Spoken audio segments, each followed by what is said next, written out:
Welcome students, study at the Uttarakhand के online platform में आपका स्वागत है।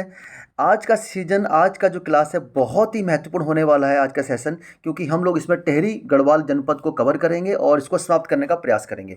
और आज बहुत ही ज़्यादा महत्वपूर्ण तथ्य है आपके एग्जाम के पॉइंट ऑफ व्यू से। ठीक है, तो बिना किसी समय को व्यर्थ करते हुए स्टार्ट करते हैं।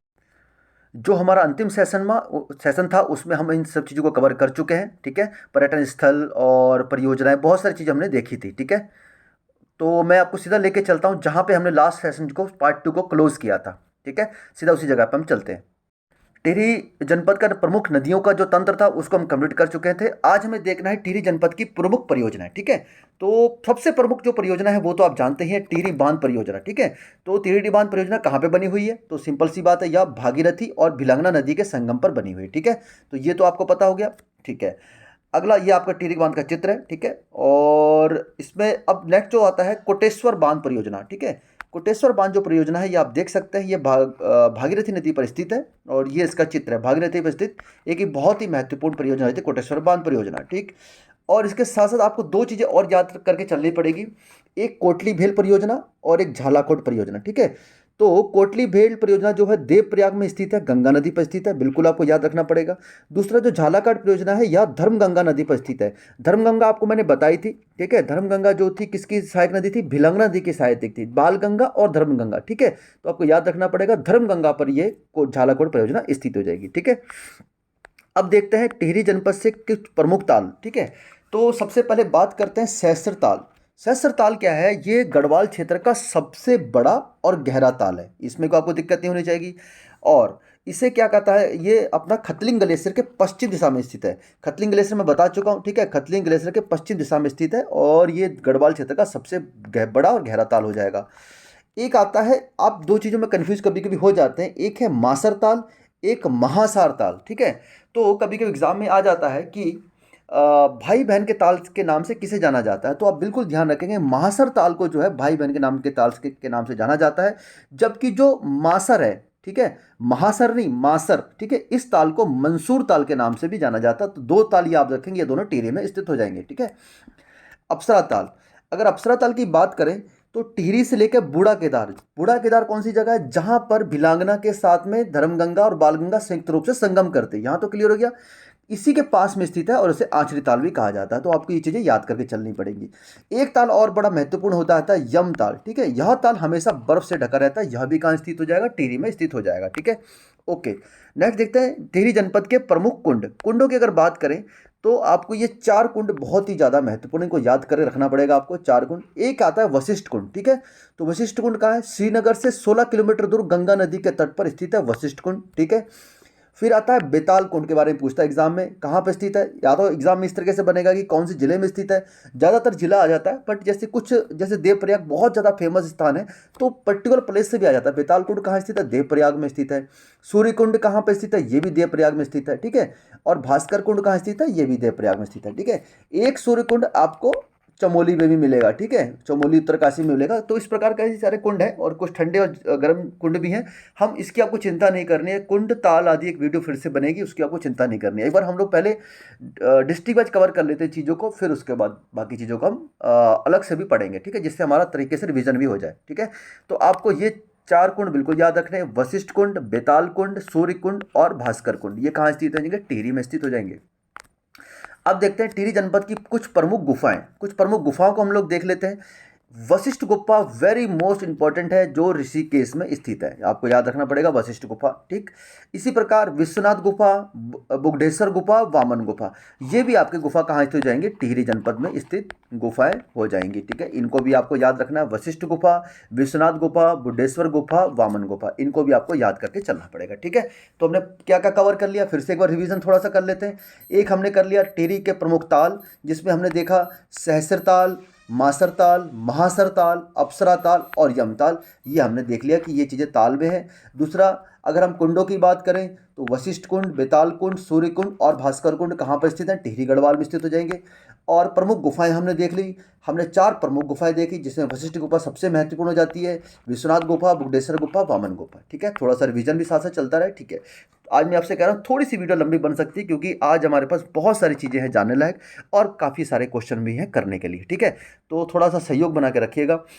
अच्छा, अगर आप बात करें टिहरी जनपद के प्रमुख जलप्रपात, आपको याद होगा जब आपको मैं देहरादून जनपद में पढ़ा रहा था, ठीक है, डीडीएन जब पढ़ा रहा था मैं, तब मैंने आपको केम्प्टी फॉल के बारे में बताया था कि मसूरी क्षेत्र में स्थित है। ठीक है, तो मैं तब बताया था कि मैं इसको मसूरी क्षेत्र को देहरादून में केम्प्टी फॉल को इसलिए बता रहा हूँ क्योंकि यह अधिकतर मसूरी क्षेत्र जो देहरादून में पड़ता है, लोग जानते हैं कि मसूरी में देहरादून में है तो यह पड़ता है, बट उसमें मैंने पढ़ाने का मतलब ये नहीं कि केम्प्टी फॉल आपका देहरादून जिला में स्थित हो जाएगी। मैंने क्लियर बताया था जो मसूरी है वो 2 भागों में फैला हुआ है। जो मसूरी का कुछ भाग आता है देहरादून में, कुछ भाग आता है टिहरी गढ़वाल में। तो टिहरी गढ़वाल वाले क्षेत्र में ही केम्प्टी फॉल स्थित हो जाएगा। ठीक है, आगे देखते हैं। अब देखते हैं टिहरी में स्थित कुछ प्रमुख संस्थान, ये भी एग्जाम में काफ़ी बार एग्जाम में क्वेश्चन बन जाता है। ठीक है, एक बहुत ही बार एग्जाम में कॉमन क्वेश्चन बना हुआ है, हिमालय नक्षत्र वेधशाला कहाँ पर स्थित है? तो ये कहाँ पर स्थित है? देवप्रयाग में स्थित है, टिहरी गढ़वाल में। ठीक, स्थापना कब हुई थी? 1946 में। और सबसे महत्वपूर्ण संस्थापक कौन थे? आचार्य चक्रधर जोशी जी ने इसकी स्थापना करी थी। और इसका उद्देश्य क्या है? उपग्रह व खगोलीय घटनाओं का अवलोकन करना। वैसे तो बहुत सारे नक्षत्र वेधशाला, जिसके आपने आर्यभट्ट वेधशाला वगैरह का नाम सुना होगा, वो सब नैनीताल में स्थित है। लेकिन हिमालय नक्षत्र वेधशाला एक बहुत ही महत्वपूर्ण वेधशाला है, नक्षत्र वेधशाला, जो टिहरी गढ़वाल में देवप्रयाग में स्थित हो जाएगा। ये आपको याद रखना पड़ेगा। ठीक है, अच्छा, अब देखिए टिहरी डैम कहाँ पे स्थित है? टिहरी डैम टिहरी गढ़वाल में स्थित है। तो इसी प्रकार Tehri hydro development corporation, institute of hydro power engineering and technology, ठीक है, ये कहाँ पे स्थित है? तो ये प्रॉपर अगर बात करें तो ये भागीरथीपुरम टिहरी डैम के नज़दीक स्थित है। स्थापना की बात करता है, ये आपको भागीरथीपुरम शायद एग्जाम में कभी ना पूछे, बट ये पूछ सकता है स्थापना कब की गई थी। ठीक है, तो 2011 जो है ना, हमारे उत्तराखंड के बहुत अच्छे, बहुत ही महत्वपूर्ण तक जुड़ता है। जैसे मैं आपको ये आपको फैक्ट जुड़ा हुआ है। साथ ही साथ आपने आईआईएम काशीपुर का नाम सुना होगा, हम पढ़ेंगे, उधम सिंह नगर डिस्ट्रिक्ट में, वो भी 2011 की स्थापना हुई थी। नरेंद्र नगर में जो आपका पुलिस एकेडमी स्थित है, आगे आगे देखिए, ये भी 2011 में स्थित है।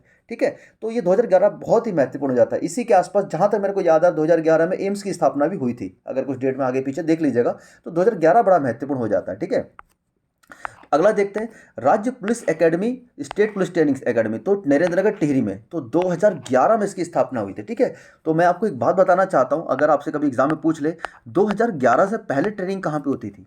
ठीक है, तो 2011 से पहले ये शायद आपने कहीं नहीं पढ़ा होगा, ना किसी टीचर ने आपको पढ़ाया होगा, जहाँ तक मैं जानता हूँ, क्योंकि इस ट्रेनिंग को मैंने प्रत्यक्ष रूप से देखा है। 2011 से पहले कहाँ पे ट्रेनिंग होती थी? ठीक है, तो इस ट्रेनिंग कहाँ पे होती थी? ये पंजाब में होती थी। पंजाब में एक डिस्ट्रिक्ट है होशियारपुर।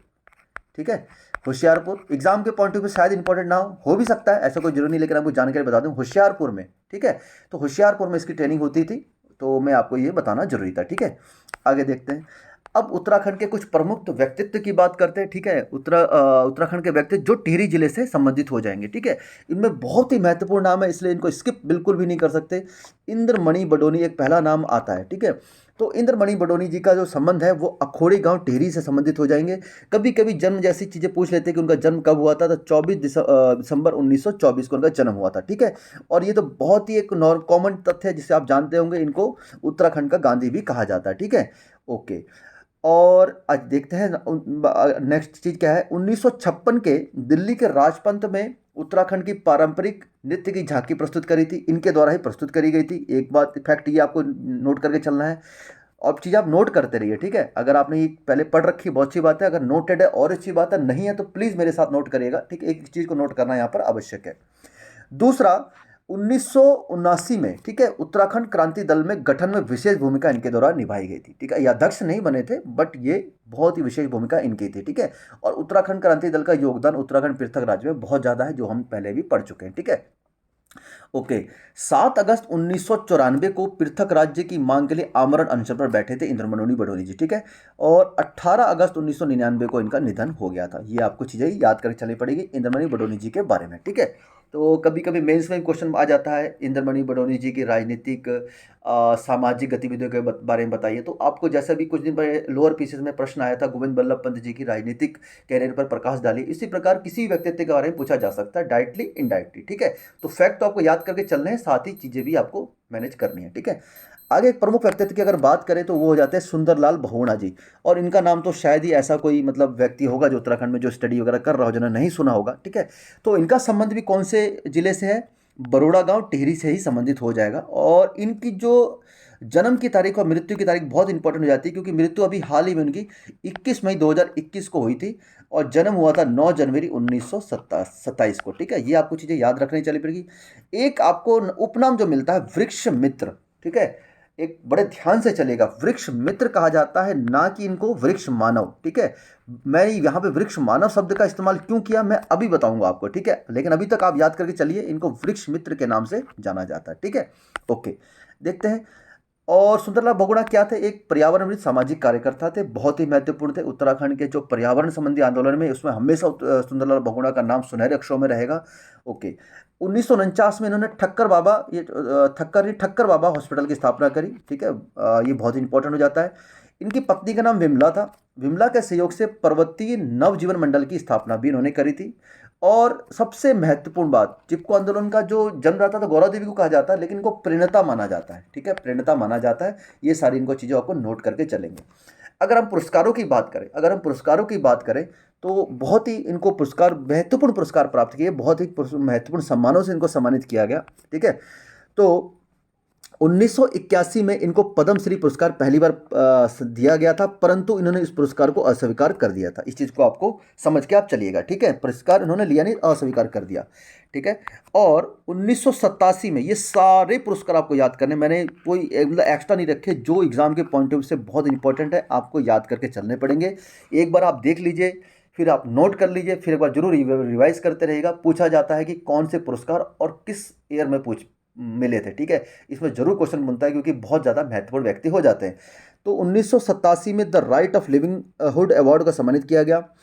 1984 में, मुझे 1984 पहले लिखना चाहिए था, चलिए कोई बात नहीं, अगर मैं सीरियल वाइज चलता हूँ तो 1984 में राष्ट्रीय एकता पुरस्कार सम्मानित किया गया। और 1985 में इनको, आप ध्यान से चलिएगा, 1985 में इनको वृक्ष मानव पुरस्कार से सम्मानित किया गया, ठीक है। इनका उपनाम, मैं अभी बोला था ना कि इनको आप वृक्ष मित्र कहा जाता है, मैंने भी आपको बताया था वृक्ष मित्र कहा जाता है, तब मैंने आप एक टर्म का जिक्र किया वृक्ष मानव, ठीक है। तो मैंने कहा इनको वृक्ष मानव नहीं कहा जाता, वृक्ष मित्र कहा जाता है, क्योंकि इनको वृक्ष मानव पुरस्कार से सम्मानित किया गया था, ठीक है। एक चीज ध्यान रखिएगा, ओके। सरस्वती सम्मान इनको प्राप्त हुआ 1987 में। एक और आपको याद रख के चलना पड़ेगा, 1989 में रुड़की विश्वविद्यालय के द्वारा सामाजिक विज्ञान में डॉक्टर के मानद इनको उपाधि प्रदान की गई थी, ठीक है। तो अगर ये थोड़ा छोटा हो रहा तो इसको जूम कर लेते हैं थोड़ा सा, ठीक है। तो मैं उम्मीद करता हूँ यहाँ पे अब आपको चीज़ें क्लियर दिख रही होंगी, ठीक है। तो रुड़की विश्वविद्यालय के द्वारा सामाजिक विज्ञान डॉक्टर की इनको उपाधि प्रदान करी थी। और सबसे महत्वपूर्ण जो आपको बिल्कुल भी नहीं भूलना है, ये 2009 का जो है, इनको पद्म विभूषण पुरस्कार से भारत सरकार द्वारा सम्मानित किया गया था, ठीक है। तो आपको ये चीज़ें याद रखनी है, ठीक है। अब उसी से एक मिलती जुलती जो एक शख्सियत है हमारे उत्तराखंड में, और वो भी टिहरी जिले से बिलोंग करते हैं, विश्वेश्वर दत्त सैकलानी। इनको कहा जाता है वृक्ष मानव, ठीक है। अब कंफ्यूज बिल्कुल नहीं होंगे, मैंने आपको सारी चीज़ क्लियर कर दी, अच्छे से बता दी गई है। सुंदरलाल बहुगुणा को वृक्ष मित्र कहा जाता है। वृक्ष मानव सुंदरलाल बहुगुणा को पुरस्कार मिला, लेकिन वृक्ष मानव को उपनाम से किसे जाना जाता है? विश्वेश्वर दत्त सैकलानी को। बिल्कुल भी कंफ्यूज नहीं होना है, ठीक है। तो इनका जन्म की बात करें तो पुजार गांव टिहरी में 2 जून 1922 को हुआ था, ठीक है। और निधन की बात करें तो कुछ ही समय पहले इनका भी निधन हुआ था 18 जनवरी 2019 को, और ये टिहरी जिले से बिलोंग करते थे, ठीक है। इनको वृक्ष मानव क्यों कहा जाता था? क्योंकि इन्होंने अकेले ही 50 लाख से अधिक वृक्ष लगाए, ठीक है। अगर आप मान के चले, जिन्होंने अकेले 50 लाख जिस व्यक्ति ने वृक्ष लगाए, हम इनके आधे से का भी मतलब मैं अगर 1/10 भाग भी एक इंसान लगाए उत्तराखंड का, तो उत्तराखंड या हमारे देश का जो पर्यावरण कहाँ से कहाँ तक पहुँच सकता है। लेकिन किसके पास टाइम है, ठीक है। तो अगर पुरस्कार की बात करें तो महत्वपूर्ण पुरस्कार है, 1986 में इनको इंदिरा प्रियदर्शनी अवार्ड से सम्मानित किया गया। ये इंपॉर्टेंट है, ये एक ही पुरस्कार मैंने यहाँ पर नोट किया है, बहुत ही महत्वपूर्ण है। पुरस्कार और भी इनको प्रदान किए गए, लेकिन ये सबसे ज़्यादा महत्वपूर्ण है, ये आपको लेकर चलना पड़ेगा, ठीक है। और फिर एक महत्वपूर्ण व्यक्तित्व आते हैं श्रीदेव सुमन जी, ठीक है। इनको तो कौन नहीं जानता, ठीक है। तो जो आपका टिहरी राज्य था उससे जो कुशासन से आपको मुक्त कराने के लिए और बहुत सी चीज़ों में पृथक राज्य आंदोलन में श्रीदेव सुमन का नाम आपने अवश्य सुना होगा। ठीक है, अगर इनके जन्म की बात करें तो जौल गांव, ये जलगांव नहीं है, जौल गांव टिहरी में इनका जन्म हुआ था। ठीक, और 25 मई 1916 उनका जन्म था। ये एक्चुअली ऐसे शख्सियत थे, इनके पिता का नाम और पत्नी का नाम आदि पूछा जा सकता है। तो इनका पिता का नाम था हरिराम बडोनी, माता जी का नाम था तारा देवी और पत्नी का नाम विनय लक्ष्मी। ये एग्जाम में पूछा हुआ विनय लक्ष्मी के बारे में, इसलिए ये पत्नी तो पूछा जा चुका है, अगर पिता और माता को हमने ऐड कर दे, या आप एडिशनल आप जानकारी के लिए। ठीक है, आगे देखते हैं। श्रीदेव सुमन ने मात्र 14 वर्ष की आयु में नमक सत्याग्रह में भाग लिया था। आपने पता ना कि गांधी जी ने जो दांडी यात्रा करी थी नमक सत्याग्रह, उसमें भाग लिया था और 15 दिन के लिए जेल भी गए थे 14 वर्ष की आयु में। ठीक है, दूसरी बात, इनके द्वारा जो कविता प्रकाशित की जाती थी उनका नाम है सुमन सौरभ। आप याद करके चलेंगे, सुमन सौरभ के नाम से ये कविता प्रकाशित करती थी। 1987 37 बहुत ज़्यादा इंपॉर्टेंट नहीं है, लेकिन सुमन सौरभ के नाम से ये कविता प्रकाशित करते थे। अच्छा, ये दो महत्वपूर्ण घटनाएं जो लगातार हैं, ये इनको डेट सहित याद करना है। 1938 में दिल्ली में अखिल भारतीय पर्वतीय जन सम्मेलन का आयोजन हुआ, दिल्ली में आयोजन हुआ। ठीक है, और इन्होंने श्रीदेव सुमन तथा बद्रीदत्त पांडे, ठीक है, बद्रीनाथ पांडे लिख दिया, बद्रीदत्त पांडे हो जाएगा। ठीक है, इनके साथ इन्होंने यहाँ पर भाग लिया था। ठीक है, बद्रीदत्त पांडे और श्रीदेव सुमन ने दिल्ली में इस सम्मेलन में भाग लिया था। उसी के साथ 1938 में श्रीनगर राजनीतिक सम्मेलन में पृथक राज्य की मांग रखी, जिसमें जवाहरलाल नेहरू जी ने भी पार्टिसिपेट किया था। ये भी आपको याद रखना होगा। और गढ़ देश सेवा संघ, ठीक है, गढ़ देश सेवक संघ की स्थापना भी 1938 में ही करी थी, और यह टिहरी के जो कुशासन से मुक्त कराने के लिए और उसी को आगे बढ़ाने के लिए इसके गढ़ देश सेवा संघ का इन्होंने प्रारंभ करा था। ठीक है, और सबसे महत्वपूर्ण बात, राजद्रोह का इन पर मुकदमा चलाया गया था और 30 दिसंबर 1943 में इनको टिहरी जेल में बंद कर दिया। अब मैं आपको दो डेट बताने जा रहा हूं, अगर आप ये डेट नहीं भी याद रखेंगे तो चलेगा, लेकिन ये दो डेट बिल्कुल नहीं भूलनी है। इन्होंने भूख हड़ताल कब से स्टार्ट करी? 3 मई 1944 इन्होंने भूख अनशन, आमरण अनशन, भूख हड़ताल प्रारंभ कर दिया था और 84 दिन की भूख हड़ताल के बाद 25 जुलाई 1944 को उनकी मृत्यु हो गई थी। ये दो डेट तो आप बिल्कुल स्मरण में रखेंगे, 25 जुलाई 1944 को मृत्यु हुई थी और 3 मई 1944 को उन्होंने आमरण अनशन प्रारंभ किया था और ये शहीद हो गए थे। ठीक है, तो यहाँ तक आपको चीज़ें समझ आ गई। एक और महत्वपूर्ण मैं आपको शख्सियत से बताना चाहता हूँ, गब्बर सिंह नेगी। ये भी टिहरी जिले से बिलोंग करते थे। इनका जो मुख्य तो याद किया जाता है, इनको याद किया जाता है, ये गढ़वाल रेजिमेंट के एक सिपाही थे। ठीक है, और इनका क्या था कि इनको ब्रिटिश सेना द्वारा मतलब एक युद्ध लड़ा गया था। ठीक है, नेव चैपल फ्रांस में। ठीक, 10 मार्च को बहुत ज़्यादा इंपॉर्टेंट डेट नहीं है, फिर भी आप याद रखेंगे। ठीक है, 10 मार्च 1915 को ब्रिटिश सेना की ओर से युद्ध में भाग लिया। ठीक है, और ये रेजिमेंट आप नहीं भूलेंगे कौन सी रेजिमेंट से संबंधित है। ठीक है, रेजिमेंट 2nd बटालियन 39वीं गढ़वाल राइफल्स के ये सैनिक थे। और सबसे बड़ी बात, इनको विक्टोरिया क्रॉस से सम्मानित किया गया, जो ब्रिटिश सरकार का जो सबसे बड़ा सैन्य सम्मान आप कह सकते हो, युद्ध में अदम्य साहस के लिए इनको विक्टोरिया सम्मान से सम्मानित किया गया। ठीक है, और ये नोट्स आपको हमारे टेलीग्राम चैनल पे मिल जाते हैं, अपलोड कर दिए गए हैं, देहरादून और टिहरी का। ठीक, साथ ही प्ले लिस्ट में आप आराम से उत्तराखंड जो न्यू बैच 2023 चल रहा है आप सर्च कर सकते हैं। ठीक है, तो अगर आपको टेलीग्राम में अगर सर्च करना है तो आप क्या सर्च करेंगे? उत्तराखंड स्टडी। मैं आपको फिर से मार्क कर, वैसे मैंने उसको लिंक में डाल रखा है। ठीक है, स्टडी, 2 डी है उसमें, स्टडी उत्तराखंड। ठीक है, इस नाम से अगर आप सर्च करेंगे तो आपको हमारा चैनल मिल जाएगा और आप आराम से उस पर सारी चीज़ें चेक कर सकते हैं। ठीक है, आगे देखते हैं। अब देखिए, टिहरी जिला से संबंधित अन्य महत्वपूर्ण तथ्यों की बात करें, ये आपके करंट से भी संबंधित हो जाते हैं थोड़ा बहुत, और बाकी चीज़ें तो रिलेट कर सकते हैं इसको। डोबरा चाटी पुल, ठीक है, बहुत ही महत्वपूर्ण है। ये देश का सबसे बड़ा सिंगल लेन सस्पेंशन ब्रिज है। 8 नवंबर 2020 को इसका उद्घाटन किया गया था।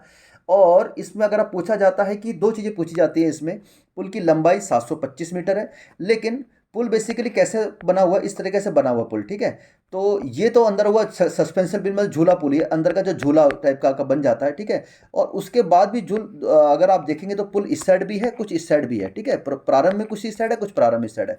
तो अगर टोटल लंबाई की बात करें तो ये हो जाता है 725 मीटर। ठीक, और अगर खाली झूला पुल की बात करें तो वो हो जाएगा 440 मीटर। इसमें आप कंफ्यूज नहीं होंगे। ठीक है, चौड़ाई 7 मीटर है। ठीक है, ये बहुत ज़्यादा अगर शायद एग्जाम में ना पूछे, बट कोई पता नहीं एग्जाम का यूको ट्रिपल एस सी का कहाँ से कैसे मूड चेंज हो जाए। ये जरूर इंपॉर्टेंट है कि कौन सी कंपनी इसका डिजाइन तैयार किया। योसिन कंपनी, कहाँ की कंपनी? दक्षिण कोरिया की कंपनी है। ठीक है, और एक इसके ऊपर एक पुस्तक लिखी गई है, डोबरा चाटी पुल की गाथा। ठीक है, ये पुस्तक किसके द्वारा लिखी गई है? शीशपाल गोसाई जी के द्वारा लिखी गई है। ठीक है, तो यहाँ तक होगी चीज़ें। आगे देखते हैं चंबा टनल। चंबा टनल एक बहुत ही महत्वपूर्ण टनल हो जाती है। इसका निर्माण बीआरओ द्वारा कराया गया था। ठीक है, और इसकी लंबाई 440 मीटर है, एक बहुत ध्यान रखेंगे। और सबसे बड़ी बात किसको जोड़ती है? ऋषिकेश और धरासू हाईवे पर इसका निर्माण किया गया है। 26 मई 2020 को इसका उद्घाटन नितिन गडकरी जो परिवहन मंत्री हमारे उनके द्वारा किया गया था। ठीक हो गया, ये इंपॉर्टेंट है। और जानकी सेतु पुल, ये बहुत ही महत्वपूर्ण पुल है जो गंगा ऋषिकेश में गंगा नदी पर निर्मित है, जो हमने बता चुके हैं, मैंने चित्र के माध्यम से को दिखाया भी था। मुनि की रेती और स्वर्गरासम को जोड़ता है। मैंने पहला जो टेरी गढ़वाल से संबंधित वीडियो था उसमें ये आपको चीज़ें बताई थी। ठीक, और इसकी लंबाई के बारे में अगर पूछ लेता है तो 346 मीटर इसकी लंबाई, आपको नोट करके चलेंगे। साथ ही साथ कभी कभी हमारे एग्जाम में आ जाता है गणतंत्र दिवस की परेड में राजपथ पर जो शामिल होने वाली उत्तराखंड की झांकियां। ठीक है, इसका पर्टिकुलर टिहरी से तो कोई बहुत ज़्यादा योगदान नहीं है, फिर भी टिहरी से एक ही आपको झांकी आपको मिलती है, डोबरा चाटी पुल। लेकिन मैं आपको फिर भी सारी चीज़ें आपको यहीं पे कवर करते हुए चल रहा हूँ। तो हमारा ये टॉपिक है गणतंत्र दिवस में परेड में राजपथ पर शामिल होने वाली उत्तराखंड की झांकियां। यही याद कर लीजिए ताकि आगे कभी आपको अलग से कहीं लिखने की जरूरत ना पड़े। 2015 में आपको पता है केदारनाथ धाम का पुनर्निर्माण कराया गया था। उसी के 2013 से पुनर्निर्माण चला था। 2013 में जो बहुत बड़ी आपदा आई थी उसके बाद इसका निर्माण कराया गया था। इसी के निर्माण संबंधी झांकी को प्रस्तुत किया गया था 2015 में। 2018 में ग्रामीण पर्यटन को दिखाया गया था। 2019 में अनाशक्ति योग आश्रम जो कौसानी बागेश्वर में स्थित है उसको झांकी दिखाई गई थी। और 2021 में केदार धाम की झांकी दिखाई गई थी। ठीक है, 2022 यहाँ पर टिहरी आपको जिला रिलेट कर सकते हैं। यहाँ पर 2022 में डोबरा चाटी पुल की झांकी दिखाई गई थी। और सबसे महत्वपूर्ण जो लास्ट झांकी हो जाती है 2023 की, ठीक है, जागेश्वर धाम मंदिर समूह को दिखाया गया था। और इस झांकी को उत्तराखंड का झांकी को गणतंत्र दिवस परेड में प्रथम स्थान प्राप्त हुआ था। ये आप बिल्कुल बैठेंगे, याद रखेंगे। और अब कुछ प्रशासनिक और राजनीतिक ढांचे की बात करें तो टोटल उत्तराखंड में लोकसभा सीट अगर हैं तो वो 5 है। उनमें से एक टिहरी है जो एक लोकसभा सीट हो जाती है। इसी प्रकार अगर विधानसभा सीटों की बात करें तो टिहरी में 6 विधानसभा सीटें हो जाती हैं। ठीक है, और इसमें 6 विधानसभा में जैसे देवप्रयाग, नरेंद्रनगर, प्रतापनगर, घनसाली, टिहरी और धनौल्टी। सबसे महत्वपूर्ण हो जाती है घनसोली। ठीक, घनसाली। 13 जो एससी की सीटें हैं उत्तराखंड में उनमें से घनसाली एक एससी की सीट है जो टिहरी में स्थित है। ठीक है, और एक कुछ अगर हम तथ्यों की बात करें, कुछ अन्य तथ्यों की, तो लिंगानुपात बहुत अच्छा लिंगानुपात माना जा सकता है, 1078 लिंगानुपात। आप जानते हैं कि प्रति 1000 पुरुषों पर महिलाओं की संख्या, लेकिन यहाँ पर महिलाओं की संख्या 1000 पुरुषों की तुलना में 1078 महिला है टिहरी में। तो ये बहुत अच्छा लिंगानुपात आपको कहा जा सकता है। जनघनत्व की बात करें तो 170 है। बहुत ज़्यादा इस प्रकार क्वेश्चन नहीं बनते हैं कि जनघनत्व अगर पूछेगा तो पूरे उत्तराखंड का पूछा जा सकता है। और कुल जनसंख्या अगर आप याद करना चाहते हैं तो 6,18,932, ये 2011 के आंकड़ों के अनुसार है। ठीक है, तो ये था हमारे आज टिहरी से संबंधित सारी चीज़ें हमने जो कवर करी हैं। ठीक है, और उम्मीद करता हूँ ये सारी चीज़ें आपको अच्छे समझ आ गई होंगी। कुछ चीज़ें छूटी होंगी तो आप उसको पीडीएफ में पढ़ सकते हैं और मैनेज कर सकते हैं। तो अब देखते हैं हम इससे संबंधित कुछ महत्वपूर्ण प्रश्न जो हमने लास्ट सेशन छोड़ा था, 40 प्रश्न तक कवर किया था, उसके हम आगे बढ़ जाते हैं। ठीक है, तो ये सारे प्रश्न हम लोग पहले कर चुके थे। ठीक है, इस प्रश्नों को हम लेकर कहाँ तक गए थे? हम लोग लगभग लेके चले गए थे 40 नंबर प्रश्न तक चले गए थे। हम लोगों ने 40वां नंबर प्रश्न किया था। ठीक है, तो ये था गब्बर सिंह नेदी से संबंधित जो प्रश्न था। प्रथम विश्व युद्ध में वीर गब्बर सिंह कहाँ तैनात थे? तो न्यू चैपल फ्रांस में तैनात थे। ठीक है, ये कल लास्ट सेशन में कर चुके थे।